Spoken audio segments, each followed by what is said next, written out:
una vida sin acceso a la lectura sería obligatoriamente mucho menos rica y mucho más simplificada. Sentimos el tiempo, percibimos el tiempo, pero no lo comprendemos. Y todo el mundo está de acuerdo en que parece haberse acelerado últimamente. Y este sentido de la aceleración del tiempo yo creo que tiene que ver con la cantidad de percepciones y de estímulos a los que estamos sometidos. A mí me da la sensación de que la lectura y la escritura son actividades de alguna forma que están fuera del tiempo. Esa necesidad humana, que seguramente es antropológica, es cultural, seguramente biológica, según dicen los científicos, está muy por encima de los soportes concretos materiales que los seres humanos utilicemos para esa comunicación que dura más que nuestra propia vida. No creo que la necesidad de la lectura y la escritura esté ligada por el escenario cambiante de los avances tecnológicos o de los avances científicos o de los avances culturales. Quizá esté haciendo una metáfora muy arriesgada, pero yo creo que es la genética de la especie. Si a mí me preguntaran, yo nos rebautizaría como Homus poeticus, porque creo que contar historias mediante la palabra es seguramente la clave de nuestra especie, mucho más allá de cualquier otra cosa que hayamos podido generar. Nuestros tataranietos seguirán leyendo, seguirán escribiendo.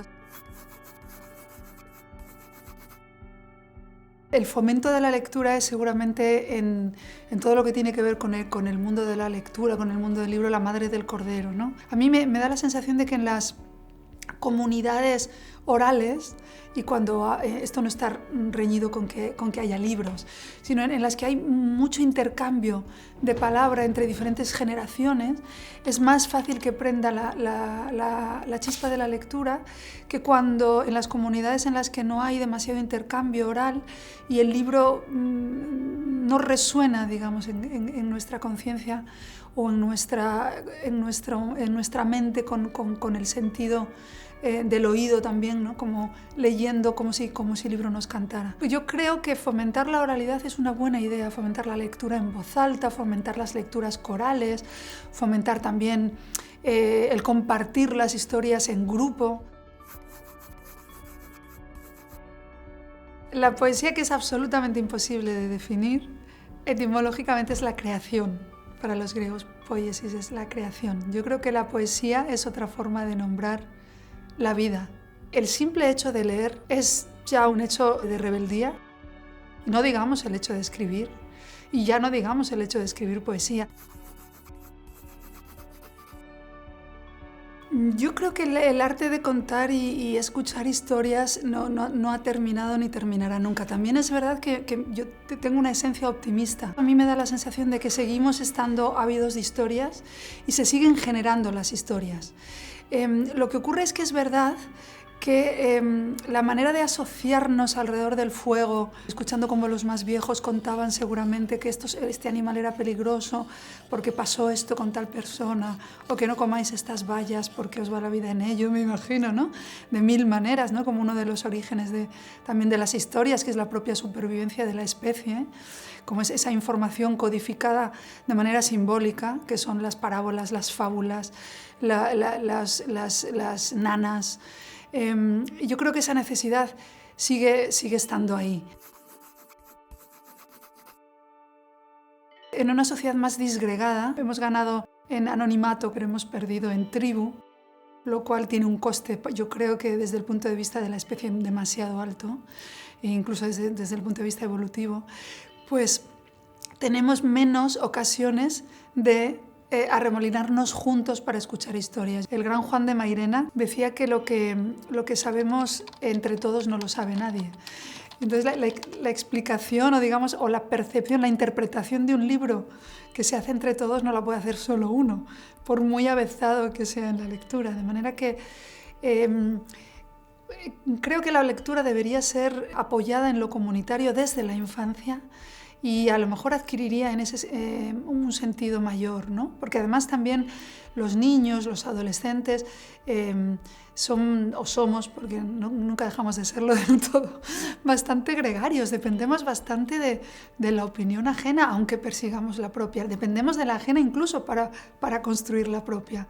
Todo es un juego de espejos. Leer en general, leer poesía en particular, pero leer en general es tener acceso a la interioridad de muchos seres humanos que no somos nosotros, pero desde luego podríamos haberlo sido, y estaría muy bien que ensayáramos a serlo.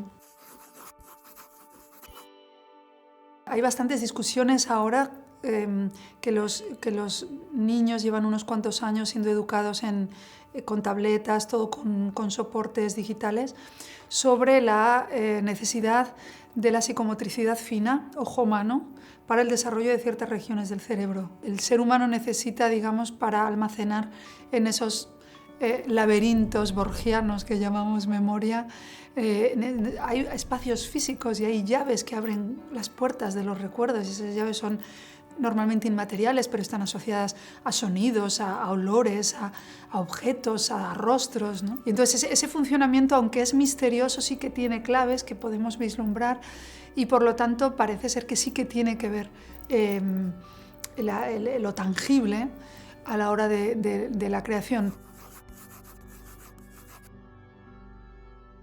El amor genera en los seres humanos un efecto de multiplicación.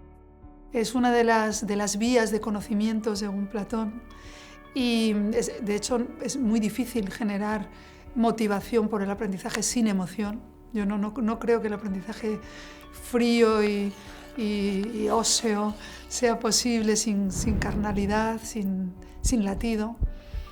Y por lo tanto, cuando hablamos de amor, estamos hablando siempre de algo revolucionario. Amor es también el hecho de intentar transmitir lo que sabemos a las generaciones futuras. Es muy importante la expresión de un ser humano, porque es el único punto en común que va a tener con los demás. Es decir, es el puente que existe entre seres humanos. Es casi como la sinapsis entre las neuronas. Los matices finales, que al final es lo que importa, siempre son lingüísticos, y si no, no necesitaríamos aprender idiomas extranjeros. De manera que seguramente las palabras es el lugar donde va a transcurrir nuestra vida. Mucho más allá de nuestra vida física, es el lugar donde de alguna forma se van a construir nuestras futuras relaciones personales, laborales, afectivas, nuestra capacidad de absorber conocimiento, nuestra capacidad de expresarlo. Las palabras son nuestras antenas hacia el exterior, y sin ellas vivimos en una desoladora soledad.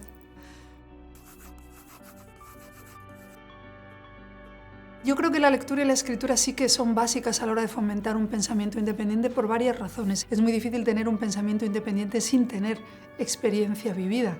Tiene mucho que ver con haber vivido muchas situaciones, y como uno no puede vivir todas las que desearía porque la vida es obligatoriamente corta, lo que hace la lectura en este caso es multiplicar todas las capas de posible significación y de posible lectura de la realidad a las que uno pueda tener acceso de manera individual y propia. Entonces, cuando se dice eso de que la lectura es vivir muchas veces, aunque esté muy manido, es un poco cierto. Yo creo que la lectura es una experiencia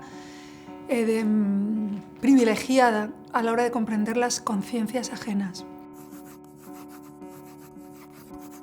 Bueno, vivimos en un momento histórico en el que hay muchos factores externos que parece que están luchando por captar nuestra atención. Es muy importante el silencio para poder escuchar la voz interior y también para que nuestra mente pueda reposar. A mí me parece que podría ser sano que a nuestros niños los educáramos en momentos que no tienen que estar rellenados con actividades. Y ya no solamente estoy haciendo en este sentido una reivindicación del silencio, sino también de la pausa, de la falta de actividad. Me da la sensación de que la creatividad humana también depende de esos momentos de aparente vacío, en los que la mente o el corazón o el intestino o el estómago todo junto, pues se ponen de acuerdo para hacer asociaciones de ideas que de otro modo serían imposibles de crear. O sea que no solamente creo que necesitamos silencio, sino que necesitamos también pausa, necesitamos momentos en los que no estén pasando cosas. Son necesarios esos momentos en los que, por decirlo de otra manera, las fuentes tienen la oportunidad de volverse a llenar. Porque una fuente no puede estar manando continuamente sin dejar tiempo para que llueva y digamos, y esos acuíferos vuelvan a rellenarse, ¿no?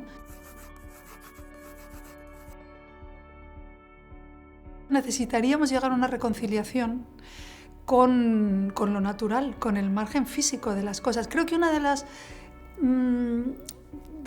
las neurastenias colectivas a las que está sometida nuestra sociedad comienza en la revolución industrial y es una ilusión de el ser humano liberándose de las ataduras de la propia naturaleza. Sin embargo, no es cierto.